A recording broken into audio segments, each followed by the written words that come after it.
Photoshop کو start کرنے کے دو ڈفرینٹ میتھڈس ہیں. پہلا سٹارٹ آل پروگرامس, اور یہاں پر ایڈوب فوٹوشاپ 7 پہ ہم جسٹ کلک کرتے ہیں, فوٹوشاپ پروگرام ہمارا لوڈ ہوتا ہے. سیکنڈ طریقہ سٹارٹ رن, اور رن پہ جا کر ہم فوٹوشاپ ٹائپ کرتے ہیں اور اوکے کرتے ہیں, پروگرام جو ہے وہ لوڈ ہوتا ہے. فوٹوشاپ 7 کو جب ہم آن کرتے ہیں تو اس میں سب سے پہلی چیز ٹاپ پہ پروڈکٹ کا نام, اس کے بعد مینیوز, اور یہ تمام پراپرٹی بارز آتے ہیں. سائڈ پہ دیے ہوئے ٹول بار ہیں جن کی مدد لیتے ہوئے ہم لوگ اپنے لیے کچھ بھی ڈرا کرتے ہیں یا فوٹو سے ریلیٹ کام کرتے ہیں.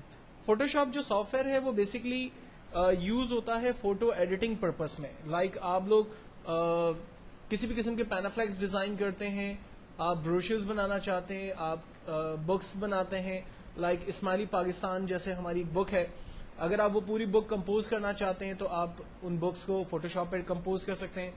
اگر آپ سیڈیوں کے ٹائٹل پیجز بنانا چاہتے ہیں, بکس کے ٹائٹل پیج بنانا چاہتے ہیں, وزٹنگ کارڈ بنانا چاہتے ہیں, سینما کے پوسٹرز بنانا چاہتے ہیں, ایگزیبیشنز کے پوسٹرز بنانا چاہتے ہیں, یا جب ہم کسی ایسے پروگرام میں جاتے ہیں جہاں پر ہمیں کوئی انفارمیشن ڈیلیور کرنے کے لیے پینافلیکس ڈیزائن کرنے, تو وہ تمام آبجیکٹو کے لیے ہمارا فوٹوشاپ جو ہے وہ یوز ہوتا ہے. فوٹوشاپ کے اندر جو مین جو چیز ہے وہ اس کے پیج کی ریزولوشن اور پیج کا سائز ہے. جب ہم فوٹوشاپ کو اسٹارٹ کریں گے تو یہاں پر کسی بھی قسم کا پیج ہمارے پاس نہیں آ رہا, کیونکہ ہر گرافک سافٹ ویئر کو جب ہم اسٹارٹ کرتے ہیں تو وہ ہم سے سوال کرتا ہے کہ آپ کو کس قسم کا پیج ریکوائرڈ ہے. ٹھیک ہے, لائک اگر ہم وزٹنگ کارڈ بنا رہے ہیں تو ڈیفینیٹلی وزٹنگ کارڈ کے حوالے سے اس کے پیج کی سائز چھوٹی ہوگی. اگر ہم بروشر بنا رہے ہیں تو وہ A4 سائز پیج ہوگا. اگر ہم لوگ پینافلیکس بنا رہے ہیں تو پینافلیکس پیج کی سائز جو ہے وہ 2x3 فٹ ہوتی ہے. اس سے بڑے پینافلیکس لگے ہوئے دیکھ رہے ہیں ہم تو اس کی سائز اس کے حساب سے ہوگی. تو ڈیفینیٹلی جب بھی آپ گرافکس میں کام اسٹارٹ کریں گے تو سب سے امپورٹنٹ چیز اس کا پیج ہوگا. وہ پیج آپ کو خود کریٹ کرنا پڑے گا. تو پیج کو کریٹ کرنے کے لیے ہم لوگ ہمیشہ جاتے ہیں فائل کے اندر اور کمانڈ استعمال کرتے ہیں نیو. یہاں پر پری سیٹ سائز کے اندر آلریڈی کچھ پیجز کے سائزز دیے ہوئے, لائک آپ کو لیٹر سائز پیج چاہیے, لیگل پیج چاہیے. اگر آپ لیٹر سائز پیج لیتے ہیں تو اس کی وڈتھ اور ہائٹ خود بخود آپ کے پاس آتی ہے. لیگل سائز پیج لینے سے اس کی وڈتھ اور ہائٹ آپ کے پاس آ جائے گی. وزٹنگ کارڈ بنا رہے ہیں 2x3 کا, وہ آپ کے پاس آ گیا. انویٹیشن بنا رہے ہیں 4x6 یا 5x7 کے, عام طور پر انویٹیشن شادی card, birthday party programmes یا آفس کے میموز وغیرہ بنتے ہیں. 8x10 کے جو ہے وہ پیجز بنتے ہیں. آپ پینافلیکس کو بٹن ڈیزائن کرتے ہیں تو اس کی ریزولوشن سائز, آپ ویب لے آؤٹ ڈیزائن کرتے ہیں اس کی ریزولوشن سائز کے حساب سے پیج آپ کو یہاں پر نظر آ رہی ہے. یہ سارے ویب کے بینر اور ویب کے پیجز کے پرپس میں یوز ہوتے ہیں.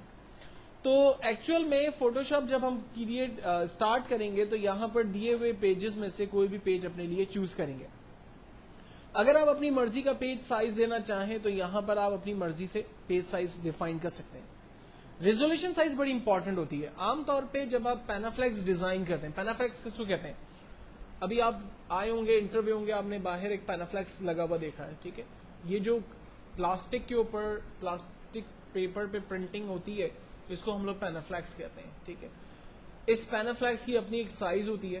اس کو ڈیزائن کرتے وقت عام طور پہ ریزولوشن کو رکھا جاتا ہے 100. اگر آپ ایک وزٹنگ کارڈ کریٹ کرتے ہیں, کتابوں کے ٹائٹل پیجز بناتے ہیں تو اس کے لیے ریزولوشن سائز یوز ہوتا ہے 100. لیکن اگر آپ اسماعیلی پاکستان جیسی پوری بک کمپوز کر رہے ہیں تو اس کے لیے ریزولوشن سائز یوز ہوگا 300. اگر آپ ویب کے لیے بٹنز کریٹ کر رہے ہیں, جیسے آپ نے گوگل دیکھی ہے, گوگل کا نام لکھا ہوا ہے google.com, یہ جو گوگل کے کیپشنز بنتے ہیں یا ان کا جس طرح سے ٹیکسٹ لکھا ہوا ہے, اگر آپ یہ چیز ڈیفائن کرنا چاہتے تو ان کی ریزولوشن سائز رکھی جاتی ہے 72. تو 2-3 چیزوں کو ذہن میں رکھیں. اگر آپ ویب کے لیے کام کر رہے ہیں, اگر آپ پینافلیکس پرنٹنگ کا کام کر رہے ہیں تو عام طور پہ نارمل ریزولوشن سائز رکھی جاتی ہے 72 سے 100 کے درمیان. اگر آپ پرنٹ آؤٹس کا کام کر رہے ہیں, فلائر پرنٹ آؤٹ نکال رہے ہیں, آفس کے لیے میمو پرنٹ آؤٹ نکال رہے ہیں, انویٹیشن پرنٹ آؤٹ نکال رہے ہیں, یا آپ کتابوں کے ٹائٹل پیجز بنا رہے ہیں, اس کی ریزولوشن رکھی جاتی ہے 300. ٹھیک ہے, پیج سائز آپ اپنی مرضی سے جو چاہیں ڈیفائن کریں. دین اس کے بعد موڈ ہے. موڈ مینس کلر سپورٹ, کون کون سے کلر سپورٹ کرے گا آپ کے فوٹوشاپ پہ.